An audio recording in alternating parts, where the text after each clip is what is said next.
Hello welcome and good evening guys. Tech Bidyut চ্যানেলের আরেকটি নতুন mobile launching review and analysis ভিডিওতে তোমাদের আরও একবার অনেক অনেক স্বাগত জানাচ্ছি। গাইস, মোটরোলা কোম্পানি তাদের একটি নতুন সিরিজের মোবাইল লঞ্চ করতে চলেছে খুব শীঘ্রই, এবং খুব শীঘ্রই মোবাইলটি বাজারে আসবে। মোবাইলটির নাম গাইস মোটরোলা H60 ফিউশন। তো গাইস, আমাদের আজকের ভিডিওটিতে থাকছে সেই মোবাইলটি নিয়ে চুলচেরা বিশ্লেষণ। ভিডিওটি শুরুর আগে একবার বলতে চাই, তোমরা প্লিজ চ্যানেলটি একবার সাবস্ক্রাইব ও শেয়ার করে দাও। তোমাদের এই ভাইটিও গাইস নিজের পায়ে দাঁড়াতে চাইছে, আশা করি ব্যাপারটি বুঝতে পেরেছো। তো চলো গাইস, তোমরা ভিডিওটির ফার্স্ট থেকে লাস্ট অবধি দেখতে থাকো। শুরু করছি আজকের চুলচেরা বিশ্লেষণটি। প্রথমে আসবো গাইস মোবাইলটির ডিসপ্লে এবং ডিজাইন নিয়ে। ডিসপ্লেটি গাইস 6.7 ইঞ্চির POLED ডিসপ্লে, যার টাচ স্যাম্পলিং রেট 480 হার্জ, রয়েছে 1 বিলিয়ন কালার এবং display refresh rate 144 hertz. Display PPI ঘনত্ব 458 PPI, আকৃতির অনুপাত 20.5:9। ডিসপ্লে রেজলিউশন 1260x2800 পিক্সেল এবং screen to body ratio 92%। Screen protection হিসেবে ব্যবহার করা হয়েছে কর্নিং গরিলা গ্লাস 5, যার ডিসপ্লে ব্রাইটনেস 4500 নিটস। ডিসপ্লেটি একটি কার্ভ ডিসপ্লে, বেজেললেস এবং পাঞ্চ হোল ডিসপ্লে। মোবাইলটির ফ্রেম এবং বিল্ড কোয়ালিটি প্লাস্টিক দ্বারা নির্মাণ করা হয়েছে এবং ব্যাক প্যানেলটি ভ্যাকান লেদার দ্বারা ফিনিশ করেছে। পেছনে 3টি ক্যামেরার সঙ্গে ডিজাইনটি গাইস প্রিমিয়াম ফিল হচ্ছে। এবার আসবো গাইস মোবাইলটির মেইন পার্ট ক্যামেরাতে। মোবাইলের ফিচার্স আর যাই থাক, ক্যামেরা কিন্তু ভালো হওয়া চাই। তো গাইস, পেছনে ব্যবহার করা হয়েছে ডুয়েল ক্যামেরা, যেখানে প্রধান ক্যামেরাটি গাইস 50 মেগাপিক্সেলের ওয়াইড অ্যাঙ্গেল ক্যামেরা এবং দ্বিতীয় ক্যামেরাটি 13 মেগাপিক্সেলের আল্ট্রা ওয়াইড ক্যামেরা, যেখানে তৃতীয় ক্যামেরাটি ব্যবহার করা হয়েছে সোনি লাইটিয়া 700 সেন্সর। পেছনের ক্যামেরা ফিচার হিসেবে রয়েছে অটো ফোকাস এবং রয়েছে LED ফ্ল্যাশ। পেছনের ক্যামেরা দিয়ে 30 fps 4K এবং আল্ট্রা HD ও 1080 পিক্সেলের ভিডিও রেকর্ডিং করা যাবে। সামনের ক্যামেরাতে ব্যবহার করা হয়েছে 32 মেগাপিক্সেলের ওয়াইড অ্যাঙ্গেল সেলফি ক্যামেরা, যেখানে সামনের ক্যামেরা দিয়ে 30 fps 1080-তে ভিডিও রেকর্ডিং করা যাবে। ক্যামেরা নিয়ে সবকিছু জানার পর এবার আসবো মোবাইলটির টেকনোলজি এবং রোম র্যাম নিয়ে। মোবাইলটির অপারেটিং সিস্টেম অ্যান্ড্রয়েড 15, কাস্টম ইউআইটি ব্যবহার করা হয়েছে হেলো ইউআই। প্রসেসরটি ব্যবহার করা হয়েছে মিডিয়াটেক ডাইমেনসিটি 7400 প্রসেসর, যেখানে সিপিইউটি ব্যবহার করা হয়েছে 2.5 GHz অক্টা কোরের সিপিইউ। মোবাইলটিতে জাভার পরিবর্তে ব্রাউজার ব্যবহার করা হয়েছে। মোবাইলটিতে জল বিরোধী এবং ধুলোবালি প্রতিরোধী হিসেবে ব্যবহার করা হয়েছে IP68 এবং IP69 এর দুটি প্রোটেক্টর, যেখানে মোবাইলটি 30 মিনিট পর্যন্ত 1.5 মিটার জলের গভীরতায় ডুবিয়ে রাখা যাবে। এবার আসবো মোবাইলটির কানেক্টিভিটি নিয়ে। মোবাইলটির connectivity 5G VoLTE by dual stand, এছাড়াও রয়েছে 2G 3G এবং 4G কানেকশন। মোবাইলটিতে 2টি ন্যানো সিম একসঙ্গে ব্যবহার করা যাবে।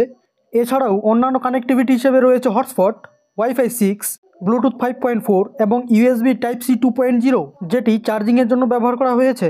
রোম র্যাম হিসেবে মোবাইলটিকে দুটি শ্রেণীতে ভাগ করা হয়েছে, 8256 এবং 12256। মোবাইলটি 3টি কালার নিয়ে বাজারে আসবে, grey, blue and green. Security হিসেবে মোবাইলটিতে দেওয়া হবে 3 বছরের অপারেটিং সিস্টেম আপডেট এবং 4 বছরের সিকিউরিটি আপডেট। অন্যান্য ফিচার্সের মধ্যে রয়েছে GPS system, fingerprint sensor. Fingerprint সেন্সরটি রয়েছে মোবাইলটির ডিসপ্লেতে, রয়েছে ফেস আনলক।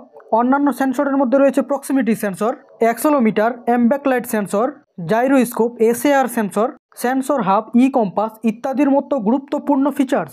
এছাড়াও মোবাইলটিতে মাল্টিমিডিয়া হিসেবে সব কিছু রয়েছে FM রেডিও, কিন্তু 3.5 mm এর হেডফোন জ্যাক ব্যবহার করা হয়নি।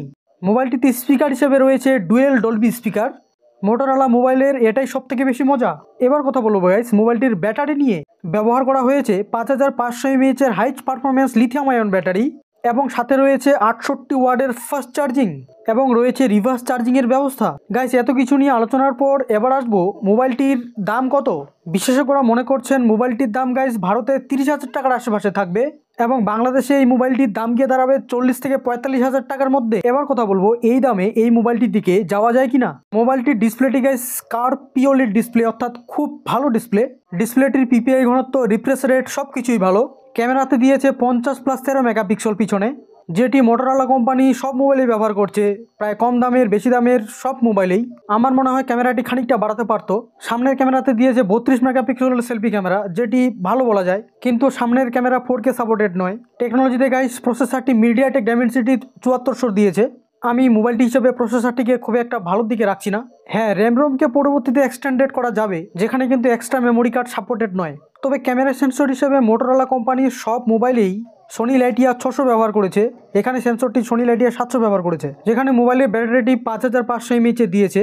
মোটামুটি ঠিকঠাক বলবো, খুব একটা ভালো বলবো না, কারণ অন্যান্য মোবাইলে যেখানে 6000 mAh ব্যাটারি দিচ্ছে সেখানে এই মোবাইলের ক্ষেত্রে মোটামুটি ঠিকঠাক আছে। তো চাইলে তোমরা মোবাইলটির দিকে যেতে পারো, ডিসক্রিপশন বক্সে লিঙ্ক দেওয়া থাকবে, তোমরা চেক আউট করে নিও। মোবাইলটির লঞ্চ গাইস এপ্রিলের 2 তারিখ বেলা 12টায় ফ্লিপকার্টের উপরে হতে চলেছে। ভিডিওটি ভালো লাগলে একটি লাইক এবং বন্ধুদের সঙ্গে বন্ধুদেরকে জানাতে অবশ্যই একটি শেয়ার অবশ্যই করবে, কারণ বিশ্লেষণ না দেখে ভুলভাল মোবাইল নিয়ে নিলে গাইস চুনা লেগে যেতে পারে। দেখা হচ্ছে এর পরের কোনো টেক প্রোডাক্ট নিয়ে চুলছেড়া আলোচনাতে। ততক্ষণে tata bye bye, take care, Jai Hind এবং ভারত মাতা কি জয়।